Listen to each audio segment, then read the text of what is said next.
अस्सलामु अलैकुम वरहमतुल्लाहि वबरकातुहू। औज़ु बिल्लाहि मिनश शैतानिर रजीम। बिस्मिल्लाहिर रहमानिर रहीम। आज के इस प्रोग्राम में तशरीफ़ फरमा ऑल इंडिया मजलिस इत्तेहादुल मुस्लिमीन के सुल्तानपुर ज़िला सदर जनाब सरफराज साहब, इस प्रोग्राम के ऑर्गेनाइज़र सैयद इफ्तिखार अली उर्फ नागर भाई, मुमकिना उम्मीदवार वार्ड नंबर 32 व ज़िला जनरल सेक्रेटरी सुल्तानपुर, हमारे बड़े पुराने साथी मेरे बड़े भाई जनाब हाजी दिलशाद साहब, पार्टी के प्रदेश के सेक्रेटरी जनाब हाजी दाऊद साहब, डॉक्टर सुरेश चंद्र जी,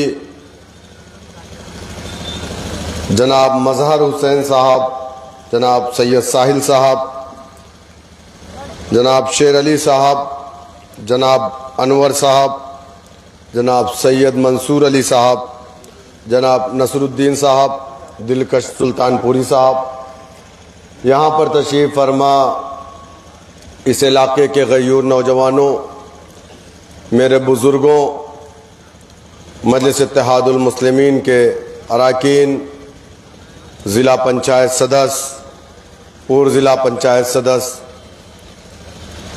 आज मैं आपके दरमियान में मजलिस इत्तेहादुल मुस्लिमीन के कायद नकीब मिल्लत जनाब बैरिस्टर असदुद्दीन ओवैसी साहब का वो पैगाम लेकर के आया हूँ, जिस पैगाम को लेकर के उत्तर प्रदेश में 2013 नवंबर से लगातार मुख्तलिफ ज़िलों में जाता हूँ पार्टी के प्रचार प्रसार के लिए। कभी छोटी मीटिंगें तो कभी बड़ी मीटिंगें हम लोग करते हैं। क्योंकि मजलिस इत्तेहादुल मुस्लिमीन सिर्फ एक सियासी जमात का नाम नहीं है, बल्कि मजलिस इत्तेहादुल मुस्लिमीन एक तहरीक है जो एक आंदोलन का रूप ले रही है। इंशाअल्लाह ताला वो दिन दूर नहीं है कि जब उत्तर प्रदेश में भी मजलिस इत्तेहादुल मुस्लिमीन के विधायक विधानसभा के अंदर जाएंगे। मेरे दोस्तों, मेरे बुजुर्गों, ये तल्ख हकीकत है, ये कड़वी सच्चाई है कि जमहूरियत में जिस समाज के पास अपना डंडा नहीं, अपना झंडा नहीं, अपना नेता नहीं, उस समाज को इंसाफ नहीं मिलता। आपको याद होगा या आपने तारीख के पन्नों में पढ़ा होगा, इस देश की आज़ादी के लिए हमने आपने जो कुर्बानियाँ दी, वो कुर्बानी उन लोगों ने नहीं दी जो लोग आज हमसे सवाल करते हैं कि तुम हिंदुस्तान में क्यों हो, पाकिस्तान क्यों नहीं चले गए। वो लोग आज हमसे सवाल कर रहे हैं जिन लोगों ने अंग्रेजों की मुखबिरी की जंग आज़ादी के मुजाहिदीन के खिलाफ, उनकी गवाही पर आज़ादी के मुजाहिदीन को फांसी की सज़ा भी मिली। आज वो लोग हमसे सवाल कर रहे हैं जिन लोगों ने 50 साल अपने हेडक्वार्टर पर हमारे तिरंगे को नहीं लगाया। मेरे दोस्तों, मेरे बुजुर्गों, आपको याद होगा 1947 15 अगस्त वतन अजीज आज़ाद हुआ और आज़ादी की लड़ाई में हमारे उलमा इकराम ने जो कुर्बानियाँ पेश की, मैं ये दावे के साथ कहता हूँ कि इस देश में जो अपने आप को सबसे बड़ी तंजीम कहती है, जो अपने आप को स्वयं सेवक कहती है, यानी मेरी मुराद आरएसएस से है, आरएसएस के किसी एक मेंबर ने वो कुर्बानियां नहीं पेश की। 100 साल पुरानी तंजीम, उसकी कोई एक फोटो आप दिखा दीजिए कि आज़ादी की लड़ाई में अंग्रेजों के खिलाफ उन लोगों ने भारतीयों के साथ मिलकर के हिस्सा लिया हो। कभी नहीं, ये लोग हमेशा अंग्रेजों के साथ थे। हमारा वतन अजीज अगर आज़ाद हुआ तो हमारे इस देश के उलमा इकराम ने 1, 2, 3, 4, 500, 1000 नहीं, बल्कि 50,000 से ज्यादा उलमा इकराम ने अपनी जान। ऐसा दरख्त नहीं बचा था जहां उलमा इकराम की गर्दनों को काट करके अंग्रेजों ने नहीं लटकाया था। यही आपके बगल का जिला इलाहाबाद, जिसे अब प्रयागराज के नाम से लोग जानते हैं, इसी इलाहाबाद के अंदर मुजाहिदीन आजादी को इतना मारा गया, इतना कत्ल किया गया कि जमीनें कम पड़ गई थी उनकी लाशों को दफनाने के लिए, तो अंग्रेजों ने जंगलों में आग लगा करके उनकी लाशों को जंगलों में फेंक दिया था। इस मुल्क को आजाद करवाने के लिए हमने कुर्बानी दी, अपने जान की, अपने माल की कुर्बानी दी। ये मुल्क जितना नरेंद्र मोदी, जितना योगी आदित्यनाथ का है, ये मुल्क उतने ही सरफराज खान और शौकत अली और बैरिस्टर ओवैसी का भी है। इस मुल्क में कोई छोटा कोई बड़ा नहीं है। हमारे देश का संविधान सबको बराबरी का हक देता है। मेरे दोस्तों, मेरे बुजुर्गों, सब कुछ के बाद, सारी कुर्बानियों के बाद, आखिर क्या वजह है कि आज इस देश का मुसलमान परेशान है? इस देश का मुसलमान शक की निगाहों से देखा जाता है। इस देश के मुस्लिम इलाकों में पुलिस थाने खोले जाते हैं, अस्पताल नहीं खोले जाते। हमारे इलाकों में जुए खाने, शराब की दुकानें खोली जाती है, स्कूल नहीं खोले जाते। अगर इस देश में सबसे अशिक्षित, सबसे ज्यादा जाहिल अगर किसी समाज की तादाद है तो वो समाज हम और आप हैं। कभी आपने सोचा ऐसा क्यों? गोश्त के नाम पर, दाढ़ी के नाम पर, टोपी के नाम पर, मुसलमान के नाम पर अगर कोई सताया जा रहा है इस देश में, तो वो कलमा ला इलाहा इल्लल्लाह मुहम्मदुर रसूलुल्लाह पढ़ने वाला समाज सताया जा रहा है। कभी आपने सोचा क्यों? हम नहीं सोचते। हमें तो खाली फिक्र रहती है कि अरे साहब हमारी गोश्त की दुकान बंद हो गई, अरे हम गोश्त नहीं खाएंगे तो मर नहीं जाएंगे। हमारी लड़ाई या हमारा मकसद गोश्त की दुकानें नहीं है। हमारी लड़ाई नाइंसाफी के खिलाफ है। हम इस देश के बाशिंदे हैं, हम इस देश के नागरिक हैं। अगर सैफई के अंदर विकास होता है तो सुल्तानपुर में भी विकास होना चाहिए। तब तो हम मानेंगे कि हाँ, आप संविधान को मानने वाले लोग हैं। मेरे दोस्तों, मेरे बुजुर्गों, मैंने शुरू में कहा कि जिस समाज के पास अपना डंडा, अपना झंडा, अपना नेता नहीं है, उस समाज की कोई पहचान नहीं होती, उस समाज को न्याय नहीं मिलता। आज तो न्याय देने वाले भी कहते हैं कि इस देश को खतरा मुल्लों से है। कहा ना एक जज साहब यादव जी ने, इलाहाबाद के एक जज साहब ने कहा बजरंग दल के एक प्रोग्राम में कि इस देश को खतरा मुल्लों से है। शायद जज साहब ने वो तारीख नहीं पढ़ी है मुल्लों की, कि जिन मुल्लों ने अपने मदारिस से, मसाजिद से, खानकाहों से अंग्रेजों के खिलाफ जिहाद का फतवा दिया था।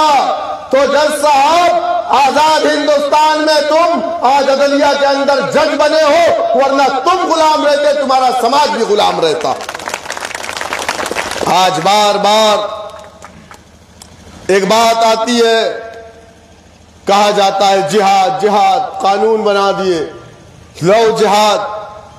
अरे लव एक अलग चीज है, जिहाद एक अलग चीज है। जिहाद के माने क्या है? संघर्ष करना। लेकिन चूंकि नाम उर्दू है, अल्फाज उर्दू है, तो अब चूंकि उर्दू ना समझने वाला जाहिल ये समझता है कि ये अल्फाज गाली का है। यही होता है ना भाई, जिहाद के माने क्या होता है? संघर्ष करना। लेकिन आज हमें बदनाम किया जा रहा है क्योंकि इन्हें मालूम नहीं है कि लफ्ज जिहाद एक मुकद्दस चीज है। यही जिहाद का ऐलान हुआ था तो अंग्रेजों की पतलूनें गीली हो गई थी। अंग्रेजों से पूछो लफ्ज जिहाद के माने क्या होता है। मेरे दोस्तों, मेरे बुजुर्गों, इस प्रदेश के अंदर, इस देश के अंदर हर एक समाज ने तो अपना डंडा बना लिया, अपना झंडा बना लिया, अपना नेता बना लिया। 4% राजभर उत्तर प्रदेश में है। कितना है? 4%। आज वो भी फख्र से ये कहता है कि मेरा नेता ओम प्रकाश राजभर है। 6 MLA जिता करके आज सरकार में हिस्सेदारी उसे मिली, आज कैबिनेट मिनिस्टर। 11% उत्तर प्रदेश में निषाद समाज है। आज वो फख्र से कहता है कि डॉक्टर संजय निषाद मेरा नेता है, निषाद पार्टी मेरी पार्टी है। 6 MLA जिता करके कैबिनेट मंत्री बने।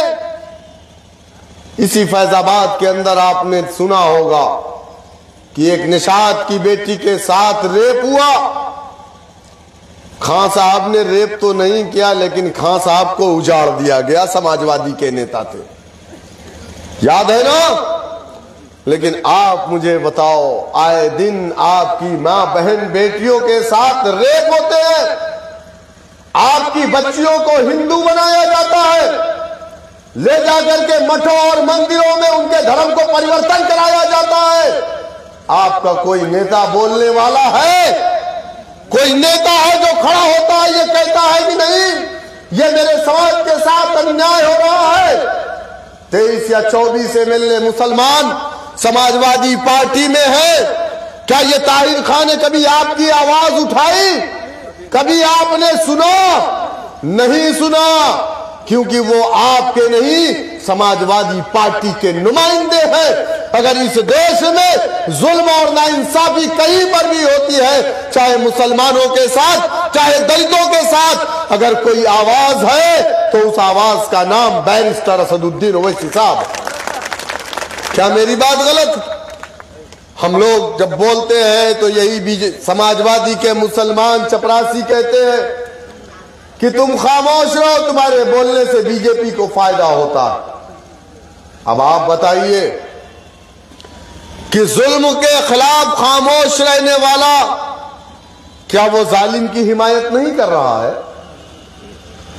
क्या जुल्म के खिलाफ आप खामोश अगर हैं तो क्या आप जालिम के साथ नहीं हुए? तो मेरे दोस्तों, मेरे बुजुर्गों, ये इल्जाम हम पर लगाते हैं, लेकिन खुद इनके परिवार के लोग बीजेपी के साथ हैं। आपने देखा भी मैनपुरी में उपचुनाव हो रहा था, बीजेपी का कैंडिडेट कौन था? धर्मेंद्र यादव के सगे बहनोई बीजेपी के कैंडिडेट थे उपचुनाव में। धर्मेंद्र यादव की सगी बहन जिला पंचायत सदस्य है बीजेपी से। और इल्जाम किस पर? हम पर।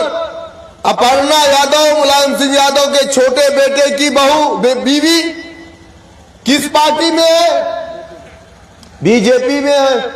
इल्जाम किस पर? हम पर। सैफई में कोई प्रोग्राम होता है शादी का तो नरेंद्र मोदी जी वहां आते हैं। इल्जाम किस पर? हम पर।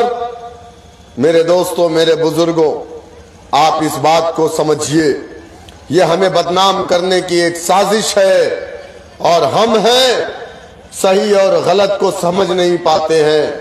अपने जाती मुफाद के लिए ये ठेकेदार लोग हमारे लोगों के बीच में जा करके उनके दिमाग में कंफ्यूजन पैदा करते हैं और कहते हैं कि बीजेपी को फायदा पहुंचाते हैं। खुदा की कसम, हम किसी की टीम नहीं है। अगर हम टीम है तो अल्लाह सुब्हानहू तआला और काली कमली वाले की टीम है। हम नाइंसाफी के खिलाफ बोलते थे, हैं और बोलते रहेंगे। मेरे दोस्तों, मेरे बुजुर्गों, अभी आप देखिए कि उत्तर प्रदेश में कानून बनाया गया कि अगर आप 2 वक्त की नमाज कहीं पर पढ़ ले रहे हैं, रोड के किनारे पढ़ ले रहे हैं, तो आपके ऊपर मुकदमा हो जा रहा है। हो रहा है कि नहीं हो रहा है? नमाज नहीं पढ़ने दिया जा रहा, हमारे लाउड स्पीकर उतार दिए जा रहे।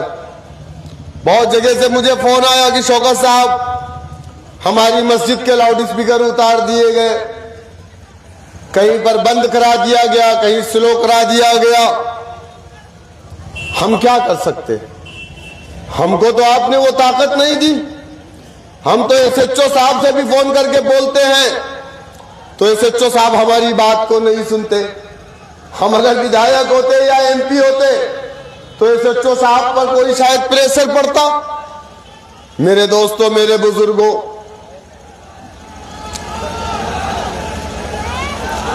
हम इसीलिए आपसे कह रहे हैं कि जब तक आप अपना डंडा, अपना झंडा, अपना नेता नहीं बनाएंगे, इस समाज को कभी इंसाफ नहीं मिलेगा। 2 महीना लगातार पश्चिमी यूपी के अंदर यही बात मैंने कुंदरकी में कह दी थी, तो तमाम नेशनल मीडिया वालों ने कहा कि शौकत अली ने भड़काऊ बात कही है। मैंने कोई भड़काऊ बात नहीं कही थी। मुझे कोई एतराज नहीं है कि आप अपनी कांवड़ यात्रा में आप नेशनल हाईवे को बंद करते हैं। 1-1 महीने, 2-2 महीने फूलों की बरसात की जाती है उनके ऊपर। यही पुलिस वाले उनके पैर को दबाते हैं, उनके पैरों में जो जख्म होता है उसमें वो जाकर के क्रीम लगाते हैं। लेकिन हम अगर उसी सड़क पर एक तरफ 2 मिनट की नमाज पढ़ते हैं तो यही पुलिस वाले हमें डंडा मारते हैं, लातों से मारते हैं और हमारे ऊपर मुकदमे दर्ज किए जाते हैं। एक देश में, एक प्रदेश में 2 तरीके के कानून क्यों चल रहे हैं? ये सड़कें किसी के बाप की जागीर नहीं है। हर कोई, हर नागरिक अपनी पॉकेट से गवर्नमेंट को टैक्स देता है। कोई अपने घर को बेच करके सड़क नहीं बनवाता है, कोई अपनी पर्सनल प्रॉपर्टी से सड़क नहीं बनवाता है। इस सड़कों पर चलने का अधिकार इस देश के तमाम नागरिक को है। और अगर किसी को अधिकार सड़कें बंद करके चलने का है तो हम सड़कें बंद करके नमाज पढ़ने की बात नहीं, लेकिन हम इतना तो कहेंगे कि अगर एक साइड में हम 2 वक्त की नमाज पढ़ते हैं तो फिर ये अधिकार हमसे क्यों छीना जाता? आप समझिए इस चीज को। आपके साथ, हमारे साथ ऐसा क्यों हो रहा है? कभी आपने सोचा? हम बड़ा डिस्टर्ब किए हैं यार ये लोग। अरे भाई आ जाओ यार, हो गया बस। कौन है भाई? 85 लोग हैं। अरे तो पहले आना चाहिए ना। ये क्या डिस्टर्ब मत करिए साहब भाई, आप लोग इतना आराम से बैठिए कुर्सी पर, थोड़ा प्यार आप लोग डिस्टर्ब करते हैं। आराम से बैठिए कुर्सी पर। हो गया, आइए आइए आइए, बहुत इस्तेमाल आ सकता है, कुर्सी पर तशरीफ रखिए। ठीक है भैया, प्रोग्राम होने दीजिए ना। हो गया भैया, जिंदाबाद जिंदाबाद जिंदाबाद। हो गया, आ गया, आ जाइए आ जाइए। हाँ जिंदाबाद रहेंगे इंशाल्लाह। आइए आइए, बैठ जाइए बैठ जाइए, आइए बैठ जाइए, जिंदाबाद रहेंगे। आइए आइए, बैठिए बैठिए बैठिए बैठिए, बैठ जाइए, अब बैठ जाइए, भागिए मत। अब साहब भाई को पहुंचा करके भाग मत जाइए। बैठिए, चलिए चलिए, बैठिए, कुर्सी बैठिए, बैठिए भाई बैठिए। आप लोग माइक तो सही करिए भाई, आवाज चली गई।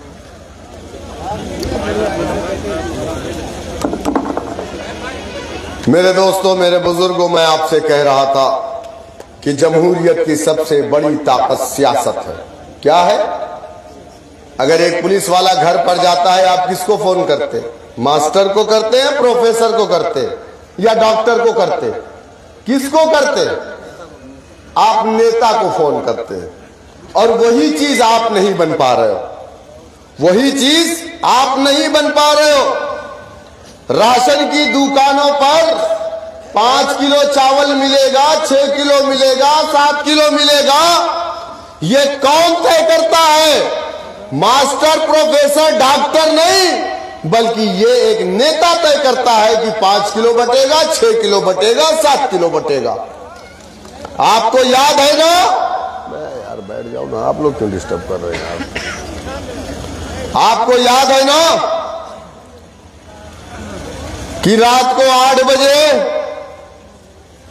एक आदमी खड़ा हुआ, उसने कहा आज से 1500 का नोट बंद।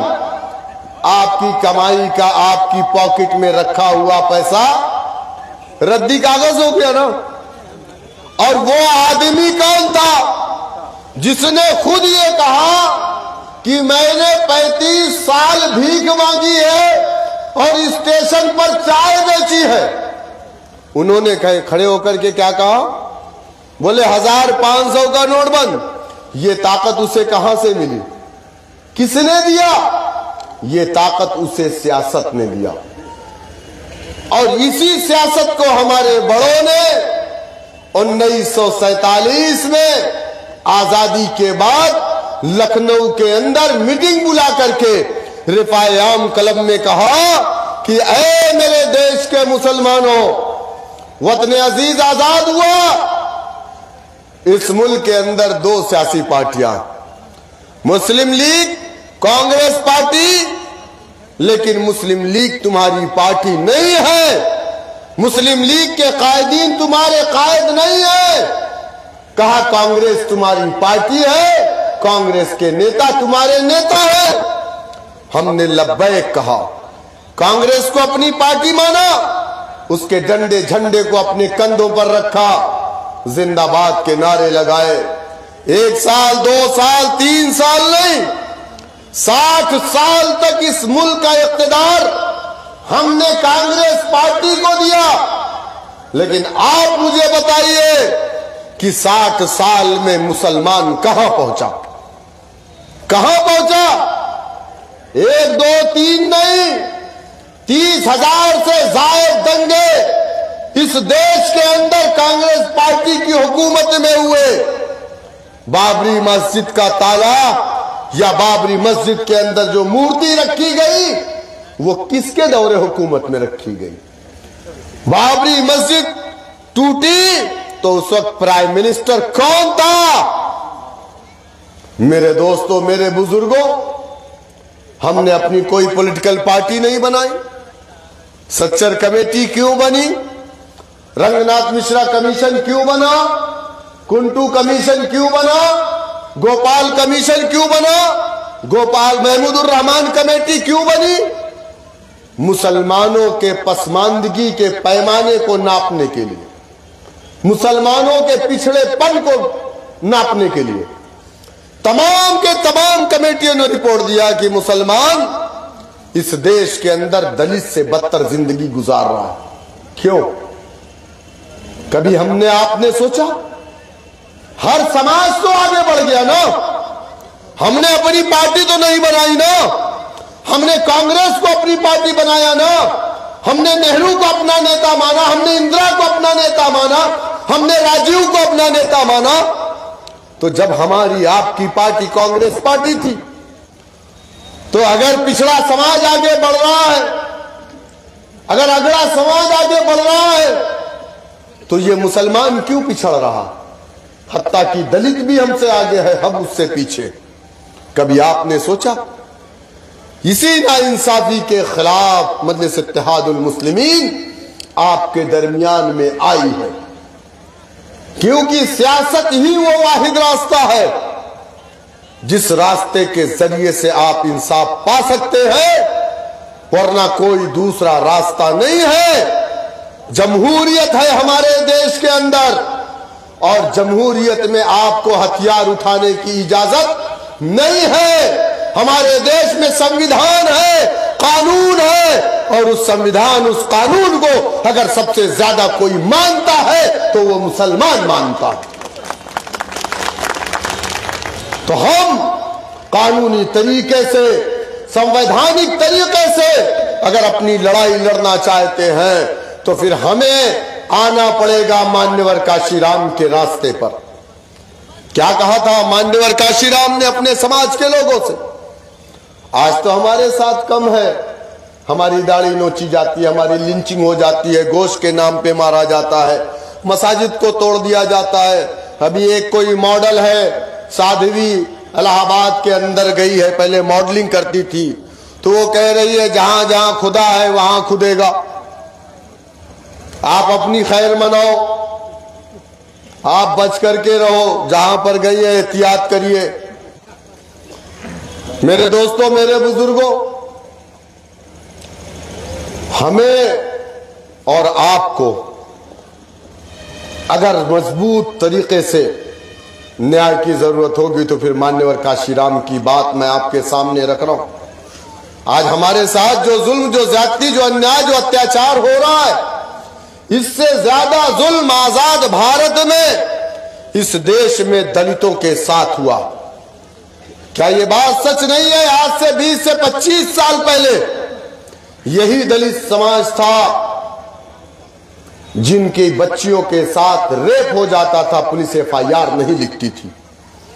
यही दलित समाज था, लोगों के घरों पे जानवर मर जाते थे, आप अपने जानवर को, मरे हुए जानवर को उनसे फेंकवाते थे। ये उसकी चमड़ी निकाल करके मार्केट में ले जा करके बेचते थे, उसके गोश्त को काट करके ले जा करके अपने बच्चों को खिलाते थे। ये आज से 25 से 30 साल पहले की बात है। उनके इलाकों में स्कूल नहीं होते थे, उनके बच्चों को अच्छे स्कूल में एडमिशन नहीं मिलता था, कोई अपने लोटे में उन्हें पानी नहीं पिलाता था, अगर कोई पानी देता था तो उनका हाथ नीचे होता था, लोटा ऊपर होता था। क्या मेरी बात गलत? सरकारी नौकरी में उनकी हिस्सेदारी नहीं थी, उन्हें इंसाफ कैसे मिला? जबकि मैं आपको बताऊं, हिंदुस्तान की जो पार्लियामेंट है, जहां पर 543 MP बैठता है, कितना? 543 MP जहां बैठता है, वहां पर 131 MP SC ST समाज का भी बैठता है। 131 MP जिस समाज के हो, उस समाज के साथ नाइंसाफी हो रही थी। और आप ये सोच रहे हो कि सुल्तानपुर से अगर जिता करके भेज दिया ताहिर भाई को विधानसभा के अंदर, इसौली विधानसभा से, तो आपको इंसाफ मिल जाएगा। अरे 131 MP जिसके पास थे, उस समाज की बहन बेटियों का रेप हो जाता था, उनके इलाकों में स्कूल नहीं होता था, उनके बच्चों को सरकारी नौकरी नहीं मिलती थी। जब वो जुल्म, ज्यादती, अन्याय, अत्याचार बढ़ा तो उनके समाज का एक नेता, जिसे लोग मान्यवर काशीराम जी के नाम से जानते हैं। काशीराम जी कहां के रहने वाले थे? पंजाब के थे, उत्तर प्रदेश के नहीं थे। मान्यवर काशीराम उत्तर प्रदेश आए और दलित बस्तियों में जाकर के कहा, और एक बात और मैं आपको बता दूं, उत्तर प्रदेश में 21 से 22% दलित है। कितना?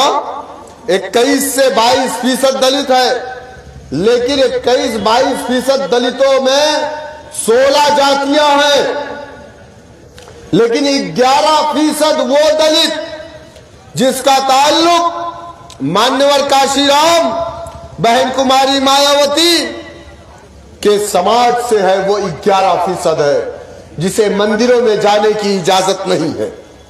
वो 11% है उत्तर प्रदेश में। और अगर कोई नाइंसाफी झेल रहा था तो वही 11% वाला झेल रहा था। मेरे दोस्तों, मेरे बुजुर्गों, मान्यवर काशीराम उसी समाज के बीच में गए और क्या कहा है, मेरे समाज के लोगों, अगर तुम चाहते हो कि तुम्हारी बहन बेटियों के कपड़े ना उतरे, अगर तुम चाहते हो कि तुम्हारे साथ इंसाफ हो, अगर तुम चाहते हो कि सरकारी नौकरियां तुम्हें मिले, अगर तुम चाहते हो कि तुम्हारा बेटा अच्छे स्कूलों में तालीम हासिल करे, तो उसके लिए तुम्हें सत्ता की चाबी को अपने हाथ में लेना पड़ेगा। लोगों ने मजाक उड़ाया काशीराम का, कहा ये कौन है 11% वालों के बीच में आकर के कह रहा है और उस समाज की बात कर रहा है जो समाज गोबर से दाना चुन करके खाता है। मजाक उड़ाया लोगों ने हमारे दलित भाइयों का, कहा उस समाज को सत्ता की चाबी देने के लिए काशीराम आया है। लेकिन नौजवान खड़ा हुआ, काशीराम पर इल्जाम लगा, कहा लोगों ने कि काशीराम आया है, जनसंघ से पैसा पाया है, कांग्रेस को हराने आया है। जो इल्जाम हम पर लग रहा है, हमारे लीडर पर लग रहा है, यही इल्जाम मान्यवर काशीराम पर लगाने वाले कौन लोग थे? कोई मुसलमान नहीं था। मान्यवर काशीराम पर इल्जाम लगाने वाले उनके समाज के लोग थे जो पुराने कांग्रेसी थे, क्योंकि उनकी दुकानें बंद हो रही थी। लेकिन नौजवान खड़ा हुआ, उसने कहा पिताजी आपने पूरी जिंदगी हमसे हमारे सरों पर गंदे फिकवाए, आपने हमसे गुलामी करवाई, आपने दूसरे के डंडे और झंडों को हमारे कंधों पर रख करके जिंदाबाद के नारे लगवाए। अब हम दूसरे का डंडा और झंडा नहीं उठाएंगे। तो बाप के सामने बेटे के सामने बाप मजबूर हो गया। उसने कहा जा बेटा तू जो चाहता है कर ले। तो उसने कहा कि काशीराम हमारा नेता है, नीला परचम हमारा परचम है और बहुजन समाज पार्टी हमारी पार्टी।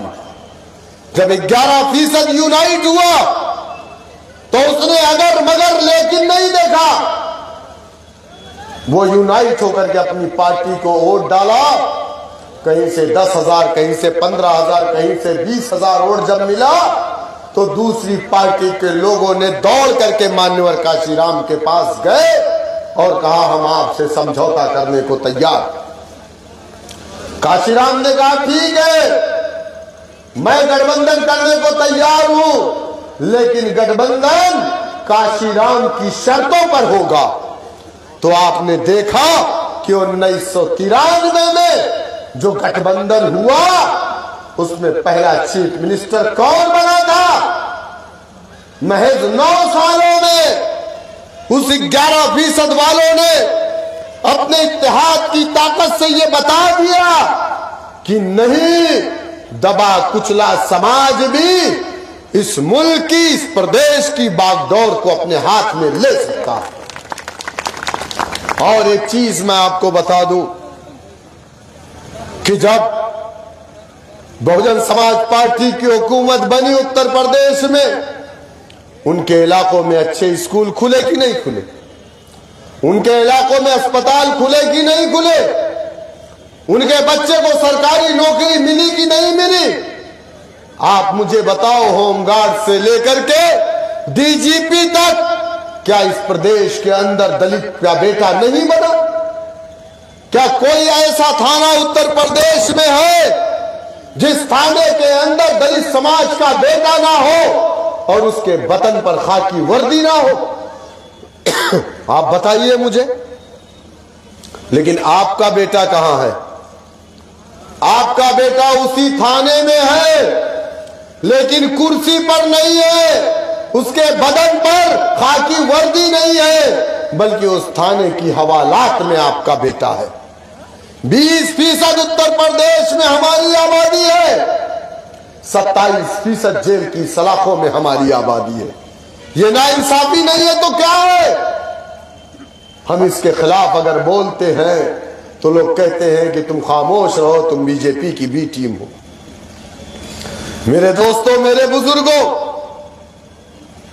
अगर हमने, मान्यवर काशीराम ने अपने जो लोग बहुजन समाज पार्टी में, मेरे ख्याल से अभी जिला बहुजन समाज पार्टी से आए हैं ना, आप हैं, बहुजन समाज पार्टी के पुराने बैनर को आपने देखा होगा कि उसमें वो 3 चीज, यहां पर अगर पढ़ा लिखा समाज भी मुझे नजर आ रहा है, नौजवानों में उलमा इकराम या हुफ़ाज़ इकराम को भी कहना चाहूंगा मुखातिब करके कि उनके बैनर पर 3 चीज मेंशन होती थी। संगठित रहो, संघर्ष करो, शिक्षित बनो, है ना। बहुजन समाज पार्टी के पोस्टर और बैनर पर सबसे ऊपर उनका यही स्लोगन होता था, शिक्षित बनो, संघर्ष करो, संगठित रहो। अब आप मुझे बताओ कि इस लफ्ज को मान्यवर काशीराम ने कहां से लिया था। जिस बात को आज से 1450 साल पहले हमारे आका नबी करीम सल्लल्लाहु अलैहि वसल्लम ने हमसे कहा था, जिस चीज को अल्लाह सुब्हानहू तआला ने हमारे पास वही की शक्ल में यानी कुरान करीम को भेजा, जिस बात को कुरान में अल्लाह सुब्हानहू तआला ने कहा, जिस बात को हमारे आका ने हम तक पहुंचाया, उस पर अमल हमने नहीं किया, उस पर अमल गैरों ने किया और आका की बात को अडॉप्ट किया और वो कामयाब हो गए। क्या कहा? शिक्षित बनो। मुसलमानों, तुम्हारे कुरान की पहली आयत जो नाजिल हुई, इक़रा बिस्म रब्बिकल लज़ी खलक़, यही कहा ना। काशीराम ने अपने समाज के लोगों से कहा, शिक्षित बनो। आज से 1450 साल पहले हमारा कुरान ये बात कह रहा है, पढ़ो। मेरे आका की हदीस है कि पढ़ो, तलबुल इल्म फरीज़तुन अला कुल्ली मुस्लिम व मुस्लिमा, इल्म हासिल करो, उसके लिए तुम्हें चीन तक भी जाना पड़े तो जाओ। ये कब कहा गया था? जब जहाज नहीं था, जब गाड़ियां नहीं थी, सड़कें नहीं थी, घोड़े थे, नाव थे, दरिया का रास्ता था, तब कहा गया था। उसको किसने अडॉप्ट किया? दलित समाज ने। आज वो कामयाब हुआ कि नहीं हुआ? मेरे आका का रास्ता कामयाबी का रास्ता है, लेकिन अफसोस ये है कि हमने अपने आका के रास्ते को अख्तियार नहीं किया। दूसरी बात क्या कहा था?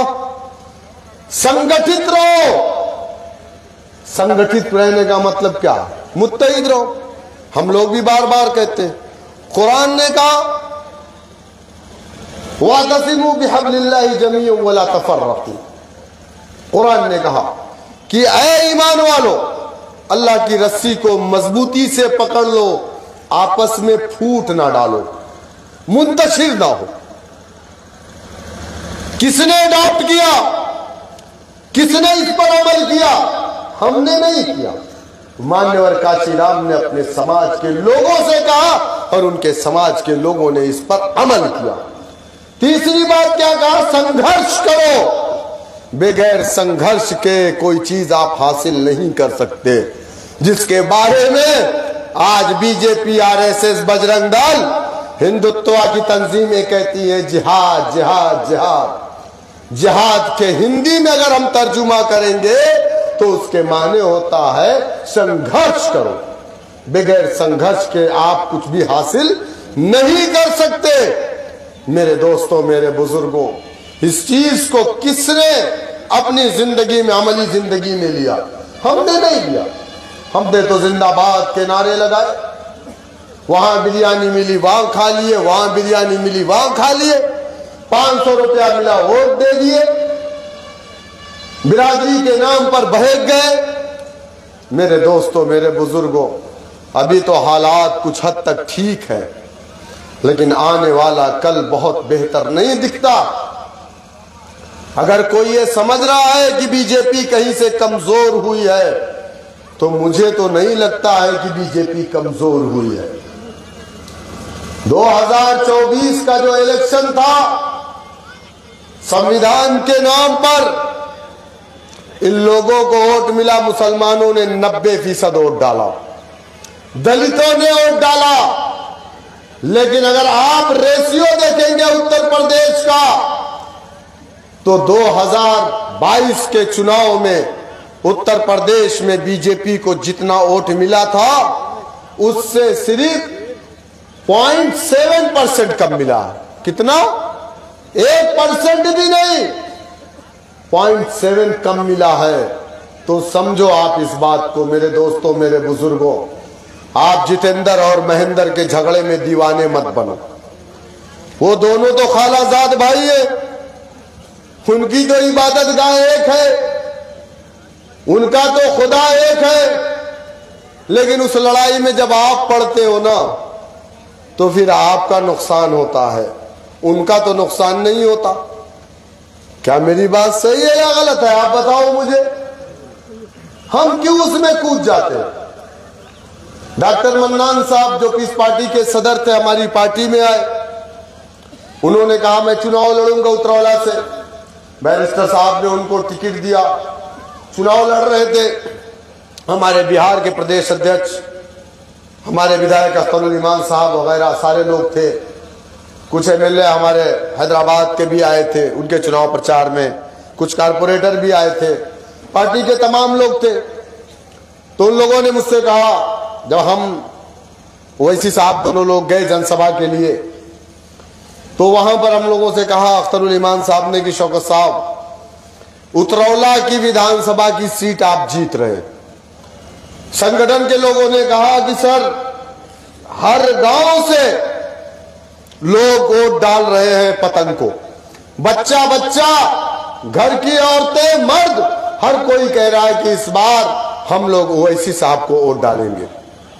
हम लोग उम्मीद में थे कि उत्तर प्रदेश में हम इंशाअल्लाह इस मर्तबा खाता जरूर खोलेंगे और 5 से 10 सीटें हम जरूर जीतेंगे।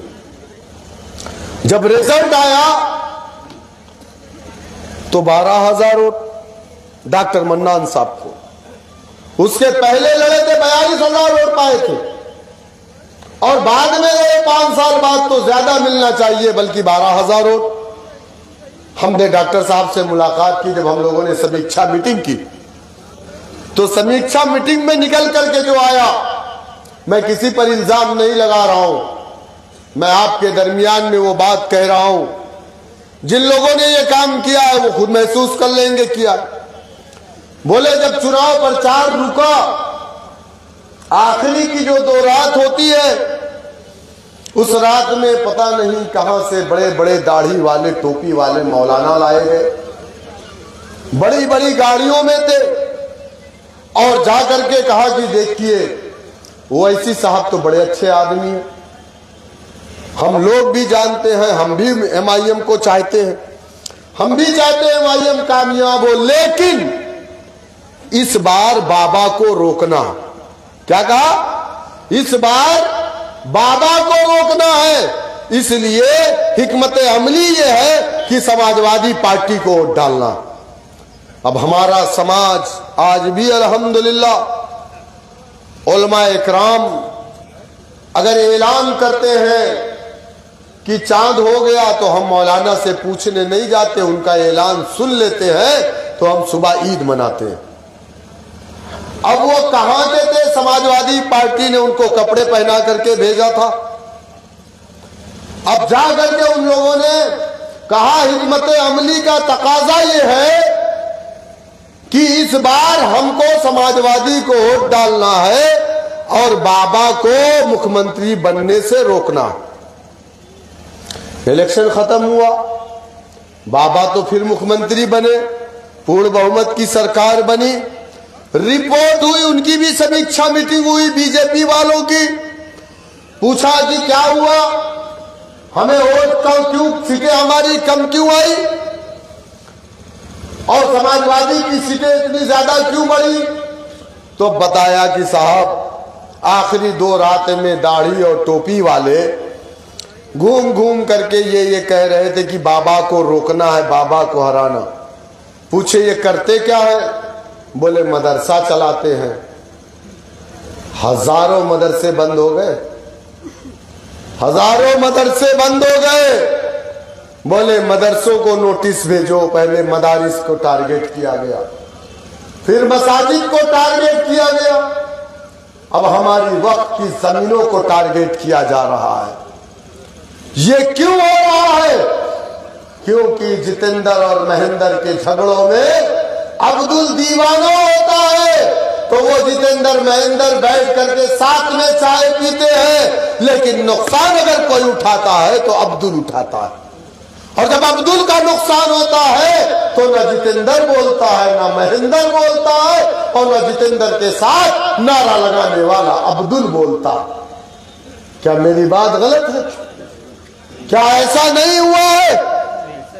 मैं तो कहता हूं उन उलमाए किराम को जिन्हें सियासत करने का शौक है, अरे आपने तो देश को आजाद करवाया था, आपको देश चलाना चाहिए था।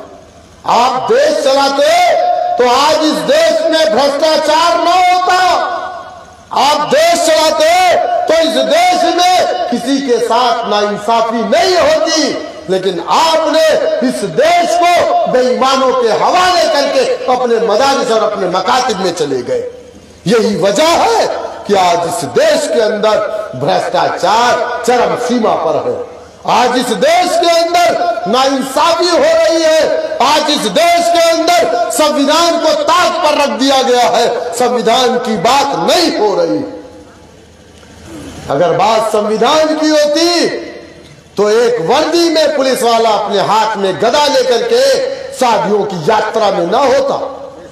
अगर बात संविधान की होती तो 4,500 करोड़ रुपया प्रयागराज में पानी की तरह बर्बाद न किया जाता। अगर बात संविधान की होती 45 करोड़ रुपया बर्बाद करने के बाद वहां लोगों को सोने के लिए टेंट नहीं है, वहां लोगों के पास पीने का पानी नहीं है, और आपने वहां फाउंडेशन लगा दिया मुसलमानों की एंट्री नहीं है। किसने लगाया? उन लोगों ने लगाया जो अंग्रेजों के दलाल थे। उन लोगों ने लगाया जिन्होंने 50 साल तक अपने हेडक्वार्टर पर हमारे तिरंगे को नहीं लगाया। सोचो ये ताकत उनको किसने दिया? मैंने कहा था ना कि इसी इलाहाबाद के अंदर जब जमीनें कम पड़ गई थी जंग आजादी के मुजाहिदीन को दफनाने के लिए, तो उनकी लाशों को जंगलों में आग लगा करके फेंक दिया गया था। हिंदुस्तान का हर एक कोना गवाही देगा कि इस मुल्क का मुसलमान वफादारी के साथ अंग्रेजों के खिलाफ लड़ा और उसने अपने जान माल सब चीज की कुर्बानी दी, तब जाकर के ये वतन अजीज आजाद हुआ। मेरे दोस्तों, मेरे बुजुर्गों, आप मेरी बात को समझने की कोशिश करिए। आपकी मसाजिद, आपके मदारिस, आपकी कब्रिस्तान, ये सब चली जाएगी। ये जो वक्फ तरमीमी बिल आ रहा है ना, ये बहुत खतरनाक है। संभल के हालात आपको मालूम है। 5 बच्चों को मार दिया। किसने मारा? अरे किसने मारा? जिन्नात ने गोली चलाई थी या फरिश्तों ने गोली चलाई थी? पुलिस वालों ने गोली मारा। ना आपने वाटर कैनन का इस्तेमाल किया, ना आपने रबड़ की बुलेट का इस्तेमाल किया, ना आपने पैर में गोली मारी, आपने सीधे सर में और सीने में गोली मारी। आज संभल के अंदर हमें जाने नहीं दिया जा रहा। मैंने कई मर्तबा कोशिश की, मुझसे लोगों ने सवाल भी किया, लेकिन वहां पर हमारी पार्टी के लोगों को बुला करके एटीएस वालों ने 3 मर्तबा 4 घंटे बैठाए रह गए और कहा कि अगर कोई आया तो तुम पर भी फर्जी मुकदमे बुक किए जाएंगे। हमारे चेयरमैन संभल के 4 नोटिस, उनकी जांच चल रही, कह रहे मेन अभियुक्त संभल का यही। मेरे दोस्तों, मेरे बुजुर्गों, अगर हम मुत्तहिद नहीं हुए, एक मरकज़े सियासी पर इकट्ठा नहीं हुए, 7% वाला आज चमचमाते महल में रह रहा है तुम्हारे वोटों के भीख की बदौलत। 11% वाला चमचमाते महल में है तुम्हारे वोटों की भीख की बदौलत।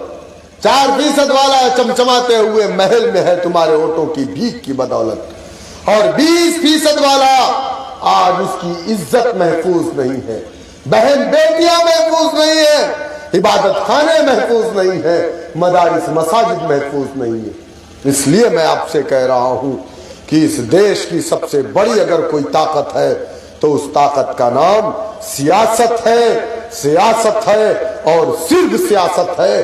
सियासत में हिस्सेदारी लीजिए, अपने आप को मजबूत करिए। सामने जिला पंचायत का इलेक्शन है।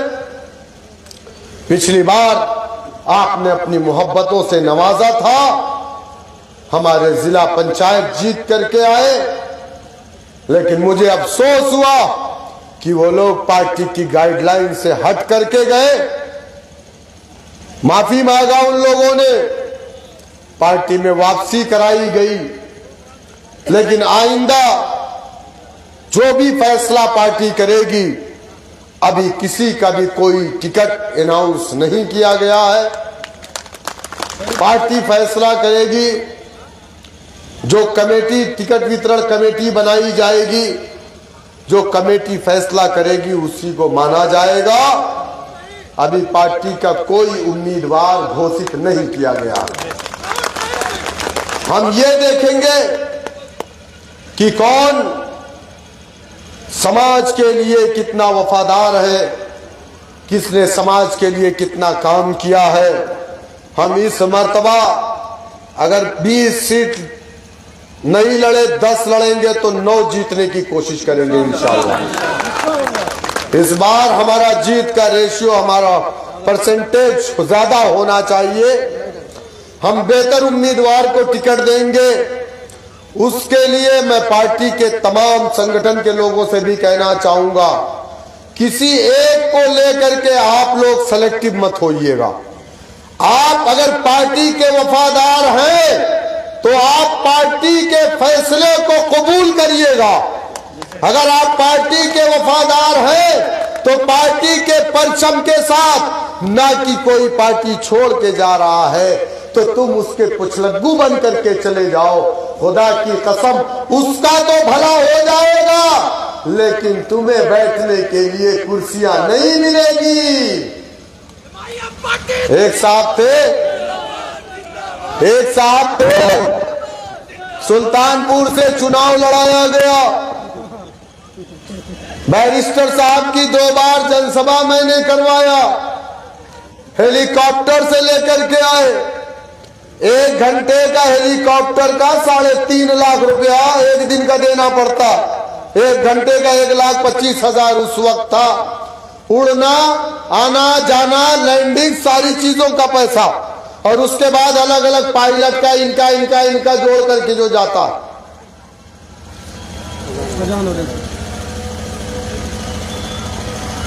अजान हो रही है, 2 मिनट में अपनी बात को मैं खत्म भी कर दूंगा इंशाअल्लाह, चूंकि आप लोग भी थक चुके हैं। वक्त भी हो गया ना।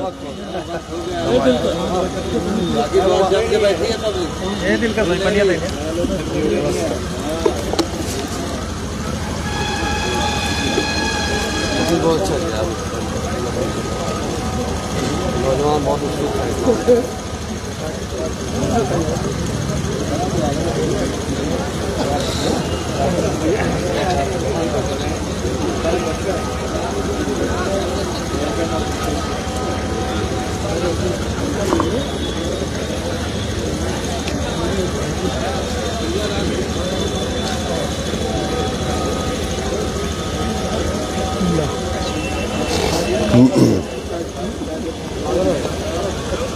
जी हाँ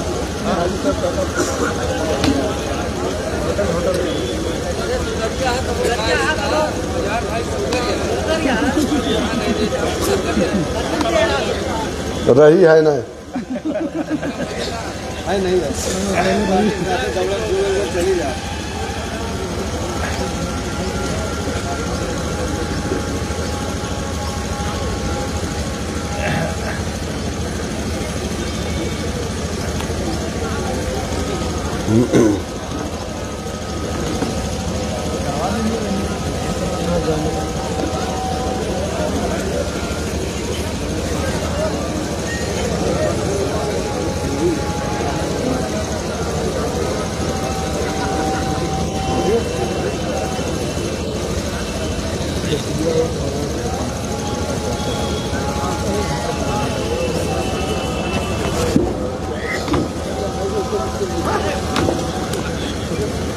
मैं आपसे कह रहा था, विधानसभा के इलेक्शन में टिकट दिया गया।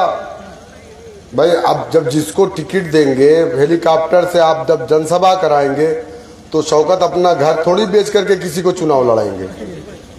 बताइए आप, गलत है या सही? पार्टी का अकाउंट था भाई, आप पार्टी के अकाउंट में पैसा भेजिए। हम पर इल्जाम लगा करके 3 नोटिस हमको भिजवा दिए कि मेरा पैसा खा गए। 3 नोटिस हमारे पास भेज दिया। हमने कहा प्रूफ कर दो, हमने कोई जवाब नहीं दिया। चलिए ठीक है भाई, अच्छी बात है। कांग्रेस का प्रोग्राम था, बेचारे गए थे, कांग्रेस ज्वाइन कर लिए। कांग्रेस का प्रोग्राम था, गए थे, तो बड़ा नाराज होकर के वापस गए। तो किसी से कहे अरे साला ये तो साले कुर्सी भी नहीं दिए बैठने को यार। कहा कुर्सियों नहीं मिली बैठे खाती। तब भाग के गए दारुस्सलाम, कहें साहब हम वापसी चाहते हैं। हम वापसी चाहते हैं लेकिन जिला अध्यक्ष बना दिया जाए। हमने कहा वो सीटियां नहीं खाली है, वो सीटियां खाली है नहीं है तो हम कैसे बना दे जिला अध्यक्ष? आप बताइए। अभी तो वहां स्ट्राइक पर हमारा बैट्समैन खड़ा है, बढ़िया बैटिंग कर रहा है। वो आउट नहीं होगा तो फिर हम दूसरे को कहां से ला देंगे भाई?